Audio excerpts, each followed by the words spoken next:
அறிவோம். அனைவருக்கும் நமஸ்காரம்.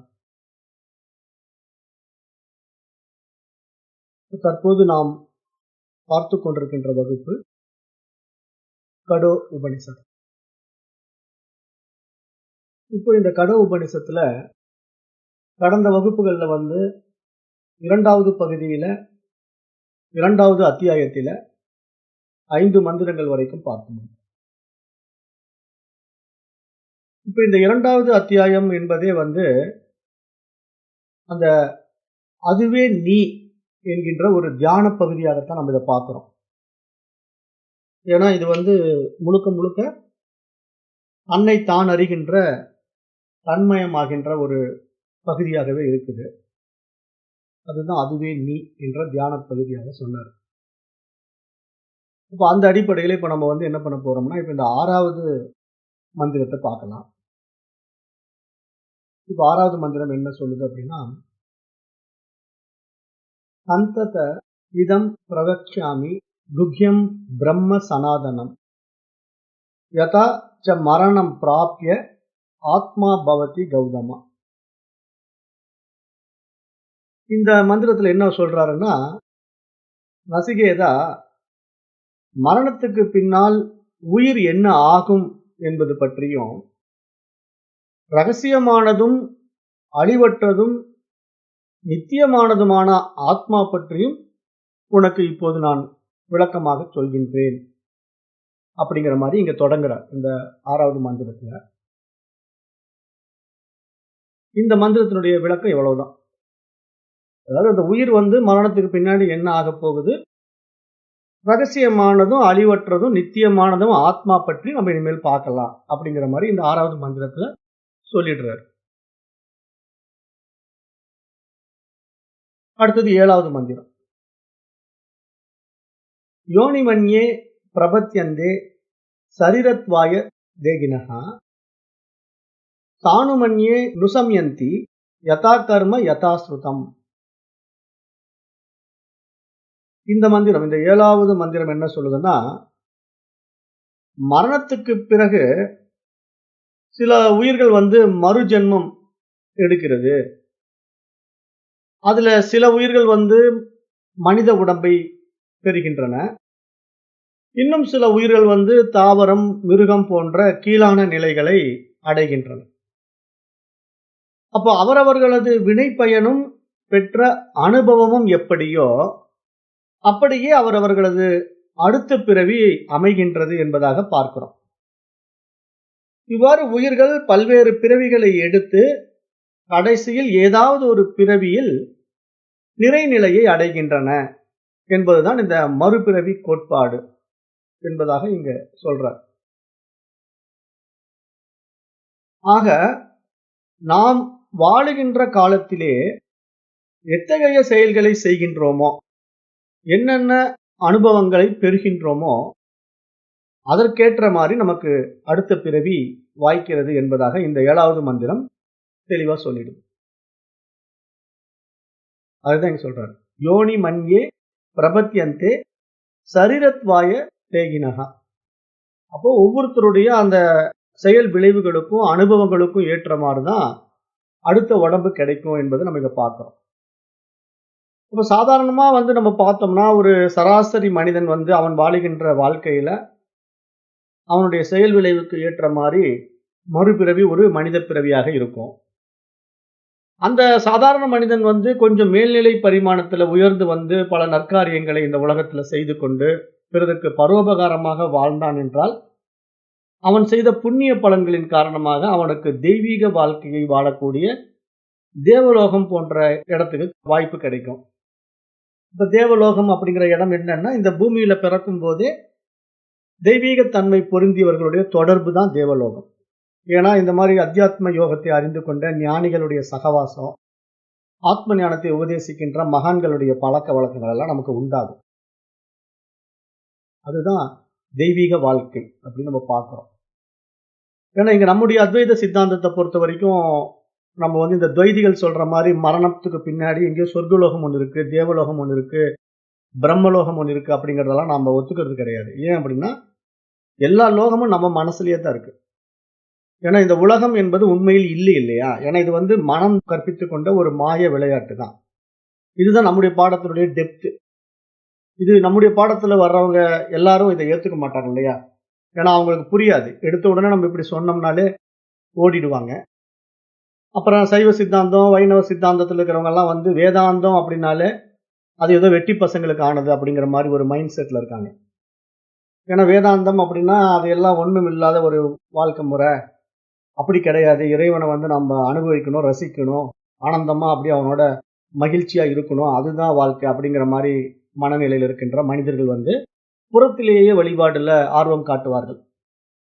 அப்ப அப்படிப்பட்ட மனிதர்களுக்கு வந்து இந்த மாதிரி ஒரு மாற்றங்களை எல்லாம் நம்ம சொல்லி அவ்வளவு எளிதா புரிய வச்சிட முடியாது. காரணம் என்னன்னா அவங்களுடைய மனோபாவம் வந்து உயர்வதற்கு இன்னும் சில பிறவிகள் தேவைப்படும்.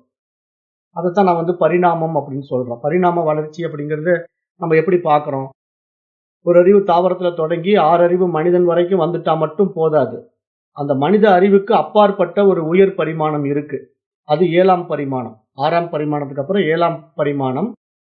அத நம்ம வந்து டைமென்ஷன் அப்படிங்கிற முறையிலயும் பேசணும் இல்லையா? சயின்ஸ் ரீதியா கூட உங்களுக்கு புரிய வைக்க முயற்சி எடுத்தோம். அதாவது 1D, 2D, 3D டைமென்ஷன் சொல்றோம். அது மாதிரி இன்னும் பரிமாணங்கள் வந்து அறிவியல் ரீதியாகவும், மனோ ரீதியாகவும் மாற்றங்களை பார்க்க முடியும். அந்த மன ரீதியான மாற்றங்களை தான் நம்ம பரிமாணம்னே சொல்றோம். அந்த அடிப்படையில தான் நாம இப்ப இந்த மாதிரி பாடங்களுக்குள்ள எல்லாம் வரும்போது, உயர் பிறவி, உயர் அனுபவம், தெய்வீக பிறவி என்பதெல்லாம் நம்ம வந்து நம்முடைய மனம் அடையக்கூடிய ஒரு உயர் பரிமாணமா தான் இங்க பார்க்கிறோம். அதனால இங்க தேவலோக வாழ்க்கை, தெய்வீக பிறவி என்பது இந்த பூமியிலேயே கிடைக்கும். அடுத்த பிறவி எடுப்பான். அந்த சூழ்நிலை அவனுக்கு உண்டாகும். அந்த மாதிரி வாழ்க்கை முறையெல்லாம் இருக்கு. அப்போ நிறைநிலையை அடைகின்ற மனிதனுக்கு வந்து அந்த பிறவியில அவனுக்கு பிறவா பெருநிலையை பெற்று விடுவான். அப்ப இங்க அவரவர்கள் செய்கின்ற செயல் விளைவு தான் ரொம்ப ரொம்ப முக்கியம். அதற்கேற்ற மாதிரி தான் நமக்கு அடுத்த வாழ்க்கை வந்து இருக்குது. இப்போ இன்னும் சிலர் என்ன பண்ணுவாங்கன்னா, தீமைகள் அதிகம் செய்வாங்க. இந்த பூமியில வாழும்போதே வந்து சுயநலத்தின் காரணமாக தான் மட்டும் வாழ்ந்தா போதும். மத்தவன் எப்படி போனா எனக்கு என்ன? நானும் என்னுடைய குடும்பம் நல்லா இருக்கணும் அப்படிங்கிற மனப்பான்மையில அந்த வாழ்க்கைக்காக நிறைய தீமைகள் செய்து வாழ்வார்கள். அப்படிப்பட்ட மனிதர்கள் என்ன பண்றாங்கன்னா, கீழ்நிலை பிறவிகளான தாவரங்கள், மிருகங்கள், பறவைகள் போன்ற உடம்பை எடுத்துக்குவாங்க. இந்த மாதிரி தான் இந்த மறுபிறவி கோட்பாடு வந்து நம்முடைய சனாதன தர்மத்திலே கொடுக்கப்பட்டிருக்கு. இந்த மறுபிறவி கோட்பாடை வந்து சிலர் ஏற்றுக்கொள்வதில்லை. ஏன்னா அப்படியெல்லாம் ஒண்ணும் கிடையாது அப்படின்னு சொல்றாங்க இல்லையா? அப்ப நம்ம அவங்க கிட்ட என்ன கேள்வி கேட்கணும் அப்படின்னா, அப்ப வாழும்போது ஏன் இந்த ஏற்றத்தாழ்வு? அப்ப இறைவன் என்பவன் ஒருவன் வந்து ஓர வஞ்சனை உள்ளவனா? அப்படிங்கிற ஒரு கேள்வி நமக்கு எழுந்திருக்கும் இல்லையா? ஏன்னா நாமளே பார்க்கிறோம். இப்ப வந்து மறுபிறவி கோட்பாடு இல்லைன்னு வச்சுக்கோங்களேன். இப்ப ஒரு பணக்காரனுடைய சுகபோக வாழ்க்கை, ஒரு ஏழையினுடைய பிச்சைக்கார வாழ்க்கை. இந்த 2க்கும் என்ன காரணம்? அப்போ இறைவன் வந்து ஒரு கருணை இல்லாதவனா, இவனை வந்து கொடுமைப்படுத்தி பார்க்கிறதும், அவனை தூக்கி வச்சு கொண்டாடுறதும் இருக்க முடியுமா? அல்லது இறைவன் ஏதாவது அரசியல்வாதி மாதிரி எனக்கு கும்பிடுறவங்களுக்கு, பணபலம் இருக்கிறவங்களுக்கு தான் நானு முக்கியத்துவம் குடுப்பேன். என்ன கும்பிடாதவனெல்லாம் வந்து நான் தண்டனைக்கு உட்படுத்துவேன்னு சொல்லுவாரா? அதுவும் முடியாது இல்லையா? அப்ப இதையெல்லாம் நம்ம ஆராய்ந்து பார்க்கும்போது, இங்க இறைவன் எந்த ஒரு விஷயத்துக்குள்ளயும் வர்றது கிடையாது. பேரறிவு அந்த ஆத்மா வந்து சாட்சியா தான் இருக்கு. அது வந்து இவன் உயர்ந்தவன், இவன் தாழ்ந்தவன், இவன் புண்ணியம் பண்ணிட்டான் அதனால இவனுக்கு இந்த உலகம், அவன் பாவம் பண்ணிட்டான் அதனால அவனுக்கு அந்த உலகம் அப்படிங்கிறதெல்லாம் வந்து தீர்மானம் செய்வதே கிடையாது.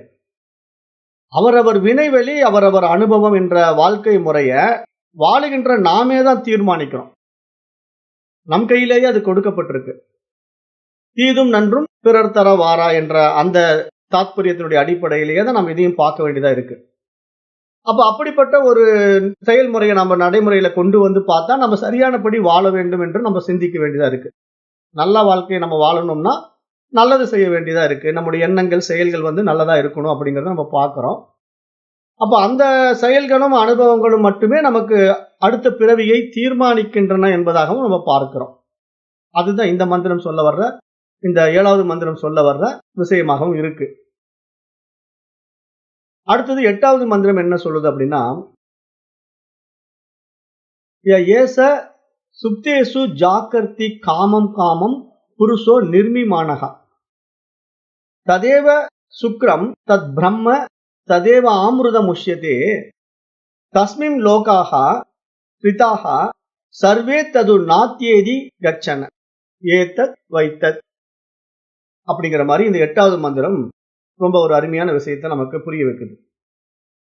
இங்க என்ன சொல்லுதுன்னா, இந்த 8வது மந்திரம் இப்ப நம்முடைய புலன்கள் மற்றும் மனம் தூங்கும் போது எது விழித்துக் கொண்டிருக்கிறதோ அதுவே பரம புருஷனாகிய பகவான் என்பதினால அவரே தனக்கு விருப்பமானவற்றை உருவாக்குகின்றார் என்பதாக இந்த மந்திரம் சொல்லுது.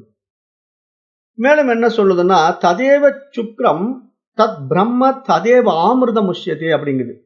ததேவ சுக்ரம்னா அதுவே சுக்கிரன், தத் பிரம்ம அதுவே பிரம்மம், ததேவா அமிர்தா அப்படின்னா அதுவே அமிர்தம். எல்லா உலகங்களும் அவருள்ளேயே அடங்கி உள்ளன என்பதாகவே இந்த மந்திரம் சொல்லுது. அப்போ அதுவே தூய மரணமற்ற ஆத்மா என்பதை அறிவாயாக, எல்லா உலகங்களும் அதனையே சார்ந்திருக்கின்றன, அதனை தாண்டியவனாக யாருமே இல்லை என்று இந்த 8வது மந்திரம் ஒரு ஆழமான உண்மையை சொல்லுது. அப்போ இங்க நம்ம இந்த 8வது மந்திரம் சொல்ல வர்ற விஷயம் என்ன அப்படின்னு நம்ம பார்த்தோம் அப்படின்னா, இங்க நம்முடைய நடைமுறை வாழ்க்கையில ஒவ்வொருத்தருக்கும் எவ்வளவோ விஷயங்கள் நனவு நிலையில நடந்துட்டு இருக்கு. நனவு நிலை வாழ்க்கை அப்படின்னு நீங்க எடுத்துக்கிட்டீங்கன்னா, ஒவ்வொருத்தருக்கும் ஒவ்வொரு அனுபவம், ஒவ்வொருத்தருக்கும் ஒவ்வொரு வாழ்க்கை முறை. அது ஏன் அப்படி மாறுது? என்ன மாதிரி உங்களால வாழ முடியல, உங்களை மாதிரி இன்னொருத்தரால வாழ முடியல அப்படிங்கிற அந்த மாற்றங்கள் ஏன் அப்படி நம்ம பார்க்கும்போது தான் நமக்கு அந்த கர்மா தியரி புரியுது. அப்ப அவரவர் வினைவழி அவரவர் அனுபவம் அப்படிங்கிற மாதிரி நம்முடைய வாழ்க்கை கொடுக்கப்பட்டிருக்குங்கிறது நம்ம திடமா நம்புறோம். அந்த மாதிரி ஒரு வாழ்க்கையில நம்ம வாழும்போது, ஆனா நம்ம எல்லோருக்கும் பொதுவா ஒரு விஷயம் இருக்கு இல்லையா? அது என்னன்னா, நனவு, கனவு, ஆள் உறக்கம் அப்படிங்கிற இந்த 3 விஷயங்கள் நம்ம எல்லோருக்கும் பொதுவானது. நானும் தூங்குவேன், நீங்களும் தூங்குவீங்க, இன்னொருத்தரும் தூங்க தான் போகிறாங்க. அப்ப எல்லாருக்கும் அந்த தூக்கம் என்பது பொதுவான விஷயம், வாழ்க்கை என்பதும் பொதுவான விஷயம். ஆனா அதுல நடக்கிற மாற்றங்கள் தான் அவரவர்களுக்கு ஏற்ற மாதிரி மாறுபடுது இல்லையா? இப்போ நான் நனவுல வாழுகின்ற வாழ்க்கை எனக்கு ஒரு மாதிரி இருக்கும், நீங்க நனவுல வாழ்ற வாழ்க்கை உங்களுக்கு ஒரு மாதிரி இருக்கும். அதே மாதிரி கனவு பாத்தீங்கன்னா, நான் கனவு காணுகின்ற கனவு வாழ்க்கை வேற மாதிரி இருக்கும், நீங்க கனவு காணுகின்ற வாழ்க்கை உங்களுக்கு வேற மாதிரி இருக்கும். இதெல்லாம் ஏன் மாறுது? உங்களுடைய நனவு வாழ்க்கையினுடைய மாற்றம் என்ன? உங்களுடைய கனவு வாழ்க்கையினுடைய மாற்றம் என்ன? அப்படின்னு நம்ம கொஞ்சம் இங்க ஆராய்ந்து பார்த்தோம் அப்படின்னா, அது அவரவர் மனம் சார்ந்த வாழ்க்கையா தான் அது இருக்குதுங்கிறத சாஸ்திரம் இங்க சொல்லுது. இதுதான் இந்த ஆழமான உண்மை. ஏச சுசுப்தேசு ஜாக்கர்த்தி காமம் காமம் புருஷோ நிர்மிமானகா அப்படிங்குது. காமம் காமம்னா அவரவர் ஆசை, அவரவர்களுடைய ஆசைக்கு ஏற்ற மாதிரி நம்முடைய வாழ்க்கை இருக்கு. அப்போ கனவுல கூட பாத்தீங்கன்னா, நமக்கு என்ன ஆசை இருக்கோ அதுக்கேற்ற கனவு தான் வரும். ஏன்னா நம்ம மனம் என்ன மாதிரி விஷயங்களை கற்பனை பண்ணி வச்சுட்டு இருக்கோ அதுக்கு தானே கனவு காணும். அதனுடைய எண்ணம் தானே கனவு. இப்ப ஒருத்தருக்கு பேய் கனவாவே வருது அப்படின்னா, அவன் எப்ப பார்த்தாலும் பேயை நினைச்சுக்கிட்டே உட்காந்துருப்பான். அப்ப அவனுக்கு பேய் கனவாவே வரும். ஒருத்தனுக்கு கனவுல நான் இந்த கடவுள் வந்தாருங்க, அந்த கடவுள் வந்தாருங்க அப்படின்னு சொன்னான்னா, அவன் கடவுளை பத்தியே சிந்தனை பண்ணிட்டு இருப்பான். அவனுக்கு அந்த கடவுள் மாதிரி கனவுலாம் வரும். அப்ப இங்க நம்ம என்ன புரிஞ்சுக்கணும், இந்த கனவுங்கிற ஒரு விஷயம் மனம் சார்ந்த ஒரு உலகம். அது மாதிரி இந்த நனவு உலகமும் அப்படித்தான், நம்முடைய மனம் சார்ந்த உலகம். அப்ப இந்த மாதிரி நமக்கு 3 நிலைகள் இருக்கு. நனவு, கனவு, ஆழ் உறக்கம். ஆனா இந்த ஆழ் உறக்கம் மட்டும் நம்ம எல்லோருக்கும் பொதுவா இருக்கு பாத்தீங்களா? அதைத்தான் நம்ம இங்க பிடிக்கணும். எப்படி பிடிக்கணும்னா, இப்ப கனவு என்னுடைய கற்பனைக்கேற்ற கனவு. உங்களுக்கும் அதே மாதிரி உங்களுடைய கனவு உங்களுடைய கற்பனைக்கேற்ற கனவு. நனவு வாழ்க்கையும் என்னுடைய அனுபவங்களுக்கும் என்னுடைய செயல்களுக்கும் ஏற்ற நனவு வாழ்க்கை. உங்களுடைய நனவு வாழ்க்கையும் உங்களுடைய அனுபவங்களும் உங்களுடைய செயலுக்கு ஏற்ற நனவு வாழ்க்கை. ஆனா தூக்கம், ஆழ்ந்த உறக்கம் என்றது எல்லோருக்கும் பொதுவானது. ஏன் தெரியுமா? அங்கத்தான் நம்ம எல்லோரும் ஒரே இடத்துல போய் ஒடுங்குறோம். அதுதான் நம்முடைய காரண சரீரம் என்கின்ற ஈஸ்வர சித்தம். அதாவது இந்த ஒட்டுமொத்த பிரபஞ்சத்துக்குள்ளேயே போய் நம்ம அந்த அவ்யக்தம் என்கின்ற விதையில போய் ஒடுங்கிடுவோம். விதைன்னா பீஜம், சமஸ்கிருதத்துல பீஜம் என்று பெயர். அது அவ்யக்தம் என்று சொல்லுது சாஸ்திரம். அவ்யக்தம் அப்படின்னா வெளிப்படாத விதை. அந்த வெளிப்படாத விதைக்குள்ள போய் நம்ம இங்க மனசும் அந்த புலன்களும் போய் அங்க ஒடுங்கும் போது நமக்கு உலகம் இல்லாம போயிடும். எப்படி ஒரு விதை கண்ணுக்கு தெரியாம சின்னதா இருக்குது. ஒரு ஆலமர விதை எடுத்துக்கிட்டீங்கன்னா கண்ணுக்கு தெரியாம சின்னதா இருக்கும். ஆனா அந்த விதை விளைச்சலாகி பார்த்தீங்கன்னா, ஒரு பிரம்மாண்ட ஆலமரம் நம்ம கண்ணு முன்னாடி இருக்கு இல்லையா? அந்த பிரம்மாண்ட ஆலமரத்தினுடைய அழக நீங்க ரசிச்சீங்கன்னா, அதுல எத்தனை கிளைகள், எத்தனை இலைகள், அதுல எத்தனை காய்கள், கனிகள் இதெல்லாம் நம்ம பார்க்கும்போது விதவிதமான தோற்றத்துல அந்த சிறிய விதை வந்து இவ்வளவு பிரம்மாண்டமாக கூட மாற முடியுமா? அப்படிங்கிற ஒரு மிகப்பெரிய ஆச்சரியத்தை நமக்கு உண்டாக்குதா இல்லையா? ஆனா அந்த சிறிய விதை தானே இவ்வளவு ஒரு பிரம்மாண்ட ஆலமரத்தையே படைச்சு காட்டுச்சு. அப்போ அவ்வளவு பெரிய பிரம்மாண்ட ஆலமரமே அந்த சிறிய விதைக்குள்ள தானே ஒடுங்கி இருந்துச்சு. இத நம்ம கொஞ்சம் ஆழமா ஆராய்ச்சி பண்ணி பார்க்கும்போது, இப்ப நாம் எல்லோருமே உண்மையிலேயே அந்த காரணத்தேகத்துக்குள்ள தான் ஒடுங்கி இருக்கிறோம். ஆனா அந்த காரணத்தேகத்திலிருந்து நம்ம வெளியே வரும்போது எப்படி இந்த ஆலமரம் விதவிதமா வெளிப்பட்டதோ, அது மாதிரி நாம் விதவிதமாக வெளிப்பட்டு வாழுகின்ற வாழ்க்கை முறை இருக்கு. அப்படிங்கிற ஒரு விஷயத்தை இங்க இந்த மந்திரம் சொல்லுது. அதுலதான் இந்த 3 நிலைகள் நமக்கு உண்டாகுது. நனவு, கனவு மற்றும் ஆழ் உறக்கம் போன்றவைகள் நம்முடைய வாழ்க்கையிலே அனுதினமும் இடம்பெறுகின்றன. அப்ப நம்ம பிறந்தது முதல் இன்று வரை இவைகளை பற்றிய ஆராய்ச்சிகள் நம்மிடம் தொடர்ந்த வண்ணமே இருக்கின்றன என்று பார்க்கிறோம். அப்ப இந்த உடம்பும் மனசும் உண்மையிலே நமக்கு என்ன அப்படின்னு பாத்தீங்கன்னா ஒரு கருவிகள் தான். ஏன்னா நம்ம வந்து காரணத்தேகத்துல ஒடுங்கும் போது உடம்பும் மனசு இல்லாம தான் போய் ஒடுங்கிக்கிறோம். நம்முடைய அவ்வியக்த நிலைக்கு போயிடுறோம். விதையா மாறி போயிட்டோம். அந்த விதை தன்மையில நமக்கு பெரிய ஆலமரம் இல்லாத மாதிரி நாம போய் ஒடுங்குற நம்முடைய விதைத்தன்மையில இந்த உலகமும் இந்த உடலும் இல்லாம போயிடுது.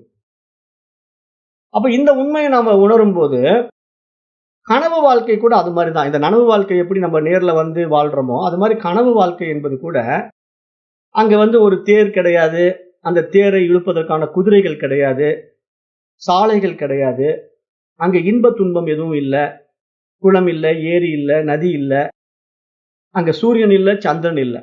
ஆனா நம்ம என்ன பண்றோம் கனவு வாழ்க்கையில அத்தனையும் உருவாக்குறோம். நல்லா யோசனை பண்ணி பாருங்க. கனவு வாழ்க்கையில இத்தனை விஷயங்களையும் நாம் ஒருவரே உருவாக்குறோம். நான் தூங்கும் போது நான் காணுகின்ற கனவுல இத்தனை விஷயங்களும் நான் ஒருவனே உண்டாக்குகின்றேன். அப்ப இந்த அனைத்தையும் உருவாக்குகின்ற நான் தான் அந்த கனவை காணுகின்றேன். அப்போ இந்த கனவு வந்து இவ்வளவு ஒரு பிரம்மாண்ட உலகத்தை படைக்குது அப்படின்னா அது எதனால படைக்குது அப்படின்னு நம்ம ஆராய்ந்து பார்க்கும்போது நம்முடைய மனம்தான் அவ்வளவு கற்பனைகளை படைச்சு ஒரு உலகமாக மாற்றி அதுல அனுபவத்துக்கும் வந்துடுது. உடம்பை எடுத்துக்கிட்டு அனுபவத்துக்கும் வந்துடுது. அப்ப அந்த கனவு அனுபவத்துல நம்ம அனுபவிக்கின்ற விதவிதமான அனுபவங்கள் எல்லாம் நமக்கு அந்த கனவு காணுகின்ற வரைக்கும் உண்மை மாதிரியே இருக்கு. அதை நம்ம பொய்ன்னு சொல்ல முடியாது.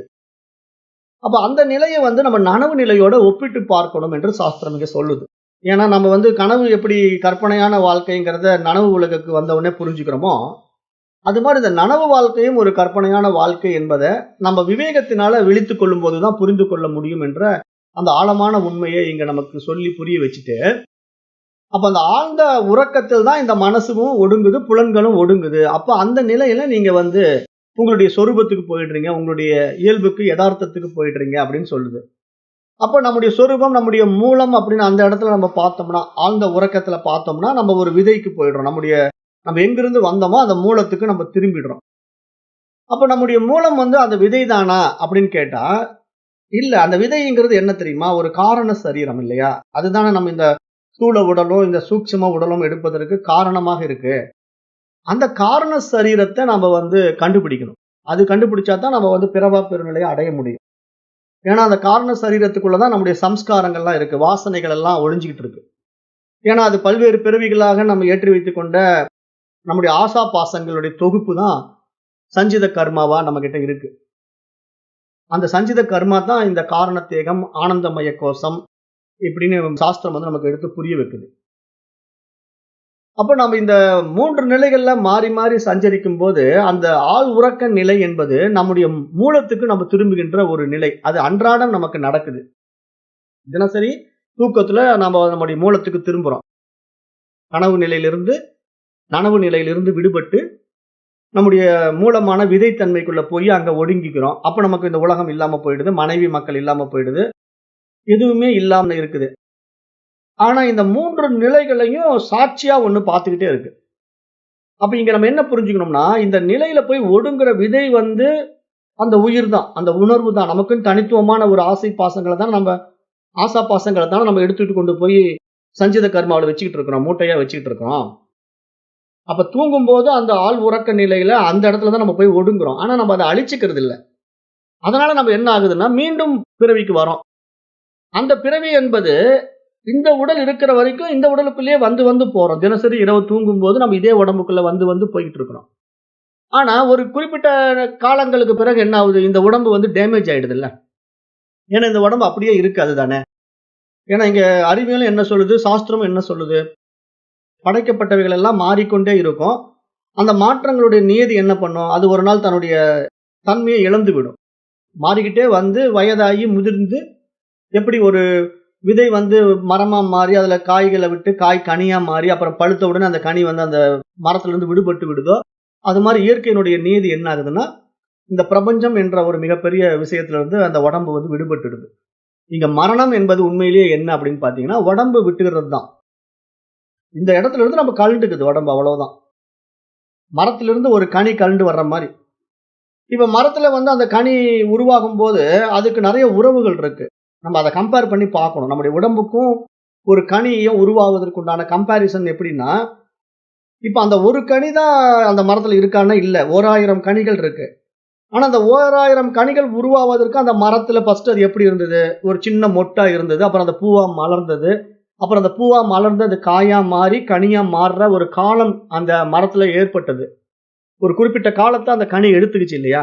ஒரு 3 மாசமோ, 6 மாசமோ ஒரு டைம் எடுத்து அந்த கனி வளர்ந்து பெருசாகி, அது முத்தி பருவம் அடைந்த உடனே, அந்த கனிக்கு வந்து இனிமேல் அந்த மரத்துல இடம் இல்ல. அப்ப அந்த மரத்துல இருந்து தானாவே கழண்டு அந்த கனி கீழ விழுந்துருது இல்லையா? பழுத்து போச்சு. அப்ப இனிமேல் அதற்கு வேலை இல்ல அப்படிங்கிற மாரி மரம் வந்து அத வெளிய அனுப்பிடுது. அது மாதிரி இந்த பிரபஞ்சமும் என்ன பண்ணுதுன்னா, இந்த உடம்ப நமக்கு அனுப்பிச்சு விட்டுருது. போதும். நீ முத்திட்ட, முதிர்ச்சி ஆயிட்ட, பழுத்துட்ட அப்படின்னு சொல்லி இந்த உடம்ப நீக்கிக்குது. அப்படிதான் இந்த உடம்பு நீங்குது.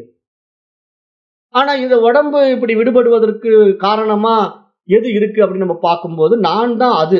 உண்மையிலேயே அதுவே நீ என்று அந்த உபனிஷத் நமக்கு உபதேசிக்கிற அந்த ஆத்மா தான் நான். உண்மையிலேயே அந்த உடல் நான் கிடையாது. ஆனா நான் புரியாம இந்த உடம்ப நான் அபிமானிக்கிறேன். அந்த அபிமானத்தினால நான் இத நான் என்று பாவித்துக் கொள்கிறேன். இந்த உலக வாழ்க்கை என்னுடையது என்பதாக நான் பார்க்கிறேன். இந்த உலக உறவுகள் எல்லாம் என்னுடைய உறவுகள் என்பதாக நான் பார்க்கிறேன். எப்படி அந்த ஒரு மரத்துல வந்து அந்த ஒரு கனி மட்டுமா வாழுது? நெறைய கனிகள் கூட இருக்கு. எல்லாம் அதனுடைய சகோதர, சகோதரிகள் தானே. அந்த ஒரு கனியினுடைய உறவுகள் தான் அத்தனையும்.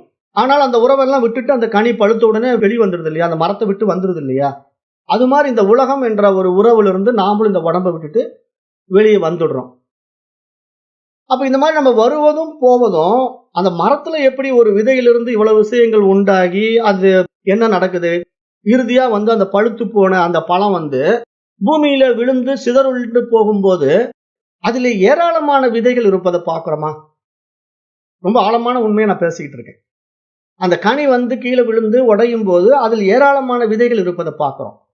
அப்ப ஒரு விதை இவ்வளவு ஒரு பெரிய பிரம்மாண்ட மரத்தை உருவாக்கி, அதில் உண்டான ஒரு கனி மீண்டும் ஏராளமான விதைகளை உண்டாக்கி விட்டது. அப்ப அந்த ஏராளமான விதைகள் பூமியில விழுந்து சிதறுண்டு போகும்போது, ஏராளமான மரங்கள் உண்டாகின்றன. இத நம்ம நடைமுறையில பார்க்கிறோம். ஒரு கனியிலிருந்து கிடைத்த விதைகளை எடுத்து, நம்ம நெறைய மரங்களை விளைச்சலாக்க முடியும். அப்படித்தானே நம்ம விவசாயம் பண்றோம். அப்ப இது எப்படி நடந்தது? ஒரு விதை 1000 விதைகளை ஒரு கனியிலே உண்டாக்குதுன்னா, பல கனிகளில பல்லாயிரக்கணக்கான விதைகள் உண்டாகும்போது, இந்த பிரபஞ்சம் என்ற தோட்டத்தில ஏகப்பட்ட மரங்கள் இருப்பது போல, இங்கு இந்த உலகம் என்ற ஒரு விஷயத்துக்குள்ள ஏகப்பட்ட மனிதர்களாக நாமும் இருக்கிறோம். நாமும் அப்படித்தான் உண்டாகிட்டே இருக்கோம். அப்ப நம்ம ஒவ்வொரு முறையும் இந்த மாதிரி படைத்து, நம்ம வந்து பழுத்து, மீண்டும் திருப்பி அடுத்த பிறவிக்கான ஒரு விதையை எடுத்துக்கிட்டு வந்து வந்து இந்த உலகத்துல வாழ்ந்து கொண்டே இருக்கிறோம். அப்ப இங்க இந்த விதை என்பது உண்மையிலேயே எங்க இருக்குன்னா, எரிக்கப்படாமல், அழிக்கப்படாமல் அந்த காரண சரீரத்துக்குள்ளே ஒளிந்து கொண்டிருக்கிறது என்ற ஒரு உண்மையை நாம இங்க புரிஞ்சுக்கிறோம். அப்ப அந்த காரண சரீரத்தில் இருக்கக்கூடிய அந்த விதையை நம்ம எரிக்கும் போதுதான் நம்ம பிறவா பெருநிலையை அடைய முடியும். அப்ப அந்த விதையில நான் எப்படி இருக்கிறேன்? நான் ஒரு உயிரா, ஒரு உணர்வா, எனக்குன்னு ஒரு தனியான ஆசாபாசங்களை வைத்துக்கொண்ட ஒரு ஜீவனா இருக்கிறேன். அப்ப என்னுடைய ஜீவிதம் என்பது என்னுடைய ஆசாபாசங்களை பொறுத்து இருக்கிறதுனால, நான் மீண்டும் மீண்டும் இந்த உடம்பை எடுத்து எடுத்து வந்து இந்த உலக வாழ்க்கையை அனுபவித்துக் கொண்டிருக்கிறேன். அப்ப ஏதேனும் ஒரு பிறவியில இந்த மாதிரி ஒரு வாய்ப்பு கிடைக்குது. இந்த அத்தியாத்ம யோகத்தை படிப்பதற்கான ஒரு வாய்ப்பு கிடைக்குது. அது என்ன காரணம்? எப்படி கிடைச்சது? அது நாம வந்து உலகத்துக்கு பரோபகாரம் செய்து, மற்றவர்களுக்கு சேவை செய்து வாழ்ந்ததுனால கிடைத்த பரிசு. இங்க வந்து நம்ம வாழ்க்கையில 2 விதமான வாழ்க்கை முறை இருக்கு. அதாவது செல்ஃப் அண்ட் அதர்ஸ் அப்படின்னு 2 விஷயம் இருக்கு இல்லையா? எனக்காக மட்டும் நான் சுயநலமா வாழ்ற ஒரு வாழ்க்கை முறை. அதர்ஸ் அப்படிங்கிறது மற்றவர்களுக்கு பரோபகாரமாக வாழுகின்ற வாழ்க்கை முறை. அப்ப நான் மற்றவர்களுக்கு பரோபகாரமான வாழ்ந்த வாழ்க்கை முறைக்கு ஒரு பரிசு இருக்கு. அந்த பரிசு தான் இந்த அத்தியாத்ம யோகத்தை இறைவன் காட்டி கொடுப்பான். எல்லாருக்கும் அதை கொடுத்துட மாட்டான். யார் ஒருவன் மற்றவர்களுக்கு உபகாரமாக உலகத்துக்கு பிரயோஜனமாக வாழ்றானோ அவனுக்கு ஒரு பரிசு தான் இந்த பாடமெல்லாம். அவங்களுக்கு தான் இந்த புண்ணிய பலனுடைய அடிப்படையில் இது கொடுக்கும். அப்ப இது கிடைச்ச உடனே அவன் என்ன பண்றான்? விவேகத்தினால விசாரணை செய்து பார்த்து, நான் அந்த விதையில் இருக்கக்கூடிய காரண சரீரமிலிருந்து நான் விடுபடணும். அப்ப என்னுடைய பஞ்ச கோஷங்களையும் நான் விட்டு நீங்கணும். நான் உண்மையிலேயே அந்த தூய அறிவாகிய ஆத்மா அப்படிங்கிறத புரிஞ்சுக்கலாம். அதுதான் இந்த மந்திரம் சொல்லுது. இந்த உபநிஷத்து அதான சொல்லுது. அதுவே நீ அப்படிங்கிற ஒரு தியான பகுதிக்குள்ள இப்ப நம்ம இருக்கிறோம். அப்ப அதுவே நீ, தத்துவம் அசி, நீ அதுவாகவே இருக்கின்றாய் என்ற ஒரு மிகப்பெரிய உபதேசத்தை இங்க சாஸ்திரம் நமக்கு சொல்லி கொடுக்குது. அப்ப அது நமக்கு உள்ள போய் நடைமுறை ஆயிடுச்சு அப்படின்னா நாம என்ன பண்ணுவோம்? நம்ம இந்த உடம்பு மேல இருக்கிற அபிமானத்தை விட்டுடுவோம். நம்ம மனதில் ஏற்றி வைத்துக் கொண்டிருக்கிற ஏராளமான ஆசைகளை விட்டுடுவோம். ஏன்னா இதெல்லாம் வந்து மனசனுடைய விவகாரத்தினால இந்த உடம்பு கிடைச்சிக்கிட்டே இருக்கு. உண்மையில் நான் இந்த மனம் உடலுக்கு அப்பாற்பட்ட தூய உணர்வு ஆத்மா அப்படின்னு புரிஞ்சுட்டா, அப்ப நம்முடைய சொரூபத்துல நம்முடைய சுயத்துல நம்ம நின்று பழகுவோம் இல்லையா? அந்த பழக்கம் தான் நமக்கு என்ன பண்ணுதுன்னா அந்த காரண தேகத்தை எரிச்சிடும், அந்த விதையை அழிச்சிடும். அப்ப எரிக்கப்பட்ட விதை மீண்டும் விளையாது, விளைச்சலாகாது. அது மாதிரிதான் இங்க வந்து ஒவ்வொரு தனி ஜீவனும் மீண்டும் பிறப்பதில்லை என்று இங்க சாஸ்திரம் சொல்லுது. அப்ப இந்த மாதிரி யமதர்மராஜன் இந்த பாடத்துல அப்படி சொல்லிட்டு வரும்போது அடுத்த 9வது மந்திரத்துல என்ன சொல்றார் அப்படின்னு பார்க்கலாம். அப்போ மரணத்துக்கு பின்னால இந்த உடம்பு வந்து வீழ்கிறது. உயிரானது தனது பயணத்தை மேலும் தொடர்கிறது. ஆனா இந்த 2 விஷயங்கள் நடக்குது இல்லையா? உயிர் தன்னுடைய பயணத்தை தொடங்குது, உடம்பு வந்து பூமியில வீழ்ந்து கிடக்குது. அப்ப இந்த 2 விஷயங்கள் இங்க நடந்தாலும் ஆத்மா வந்து எந்த ஒரு பாதிப்பும் இல்லாம இவைகளுக்கெல்லாம் சாட்சியாக அதை பார்த்து கொண்டே இருக்கிறது. அப்ப அது எப்படி நடக்குது அப்படிங்கறத அடுத்த மந்திரம் சொல்ல போகுது. 9வது மந்திரம். அக்னிர் யதைக்கோ புவனம் பிரவிஷ்டோ ரூபம் ரூபம் பிரதிரூபோ பபுவ ஏகஸ் ததா சர்வ பூதாந்திராத்மா ரூபம் ரூபம் பிரதிரூபோ பகிச்ச. இந்த மந்திரம், இந்த 9வது மந்திரம் என்ன சொல்லுதுன்னா ஒரு ஓமானத்தை சொல்லுது, ஒரு எக்ஸாம்பிள் கொடுக்குது. என்ன சொல்லுதுன்னா, இப்போ அக்னிங்கிற ஒரு நெருப்பு வந்து எரிந்து கொண்டிருக்கிறது. அந்த எரிந்து கொண்டிருக்கின்ற அக்னியில கொண்டு போய் நம்ம ஒரு உருண்டை வடிவமான இரும்பு பந்தை போடுறோம். இரும்பு பால் எடுத்து நம்ம அந்த அக்னியில ஒரு கொல்லன் உலை பற்றையில அக்னி எரிஞ்சிட்டு இருக்கு, அதுல கொண்டு போய் ஒரு இரும்பு குண்டை நம்ம போடுறோம். அந்த அக்னியில் போடப்பட்ட இரும்பு குண்டு எப்படி அந்த அக்னியினுடைய வடிவத்துக்கே வந்து விடுதோ, கொஞ்ச நேரத்துல வந்து பாத்தீங்கன்னா அந்த கொல்லன் பட்டையில இருக்கிற அந்த இரும்பு குண்டு என்ன ஆகும்னா அப்படியே சிவந்த நிறத்துல அந்த அக்னி மாதிரியே மாறிடும். அந்த அக்னி என்ன நிறத்தில் இருக்கோ, அந்த அக்னியுடைய ரியாலிட்டி என்னவோ, அந்த அக்னியை தொட்டா எப்படி சுடுமோ, அந்த அக்னியிலிருந்து எப்படி வெப்பம் வருமோ அத்தனையும் இந்த இரும்பு குண்டு எடுத்துக்கும். இந்த இரும்பு குண்டு எடுத்த உடனே இந்த இரும்பு குண்டை பாத்தீங்கன்னா அப்படியே டிட்டோ அக்னி தான். காரணம் என்ன? அதுலயும் சூடு இருக்கு, அதுலயும் வெளிச்சம் இருக்கு, வெப்பம் இருக்கு, அதை தொட்டா சுடும்.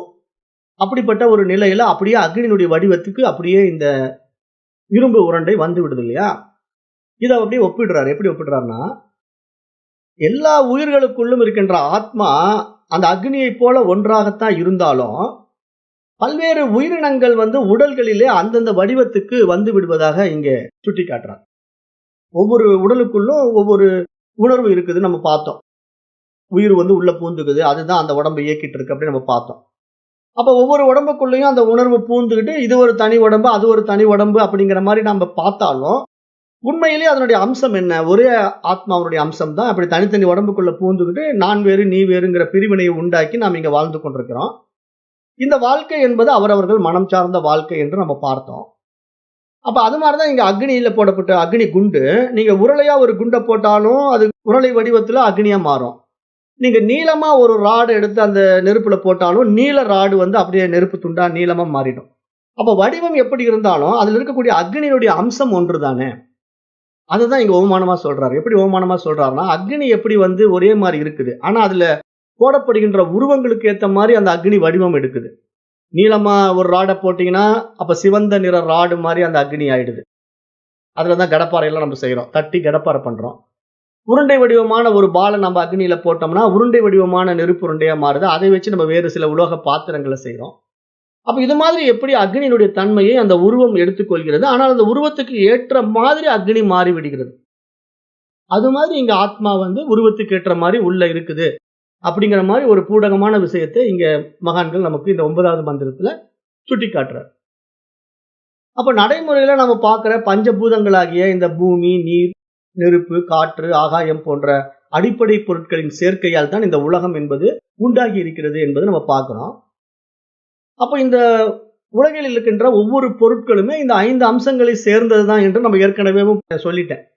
ஏன்னா பஞ்சபூதங்களுடைய அடிப்படையில் தான் இந்த எல்லாமே படைக்கப்பட்டிருக்கு. 2வது நீங்க நினைக்கிற மாரி இப்ப நீருன்னா நீர் மட்டும் அதுல இல்லைங்க.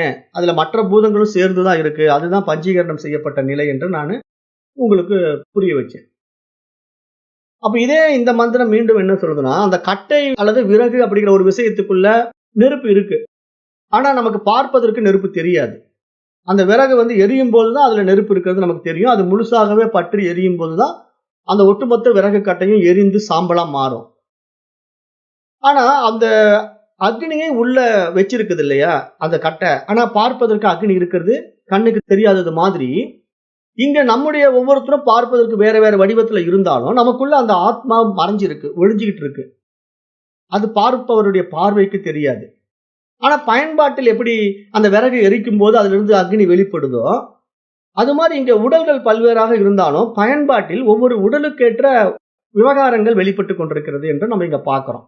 அக்னியிலிருந்து நெருப்பு வெளிப்படுவது போல, காற்றிலிருந்து நீர் வருவது போல, நீரிலிருந்து மற்ற திடத்தன்மையில பனிக்கட்டி உருவாவது போல, இப்படி ஒவ்வொரு பரிமாணமும் அந்த பஞ்சபூதங்களும் பல்வேறு நிலைகளிலே வடிவத்திலே மாறி மாறி தோன்றிக் கொண்டிருந்தாலும், எல்லாமே அந்த பஞ்சபூதத்துக்குள்ள இருக்குது அப்படிங்கிற ஒரு ஆழமான உண்மையை நம்ம இங்க பார்க்கிறோம். அப்ப இந்த விறகுக்குள்ள ஒரு அக்னி இருக்குதுங்கிற ஒரு ஆழமான உண்மையை நம்மால் எப்படி புரிந்து கொள்ள முடியுதோ, அது மாதிரி இங்க நம்ம உடலுக்குள்ளேயும் இறைவன் இருக்கிறான் என்பதாக புரிந்து கொள்ள வேண்டும் என்று மகான்கள் சொல்றாங்க. இது வந்து விறகில் தீயினன் அப்படின்னு கூட ஒரு பாடல் இருக்கு. இவருடைய திருநாவுக்கரசுடைய பாடல். அப்ப இங்க வந்து விறகுல எப்படி அவன் தீயா இருக்கிறானோ, அது மாதிரி ஒவ்வொன்றிலும் இறைவன் வந்து ஒளிந்து கொண்டிருக்கிறான் அப்படிங்கிற ஒரு ஓமானத்துல, ஒரு ஓமையில இங்க விளக்கப்படுது.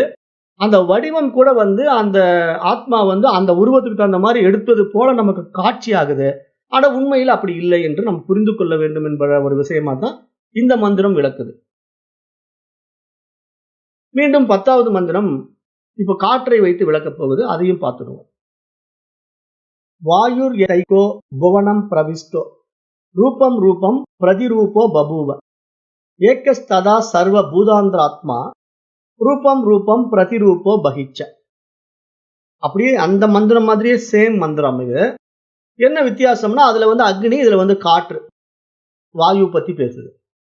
அப்ப இந்த 10வது மந்திரம் என்ன சொல்லுதுன்னா, காற்று எப்படி எல்லா இடத்திலும் நிறைந்திருக்கு, ஆனா எல்லா இடத்திலும் அந்த காற்று நிறைந்திருப்பது போல எல்லா உயிர்களிலும் அந்த ஆத்மாவும் நிறைந்திருக்கு.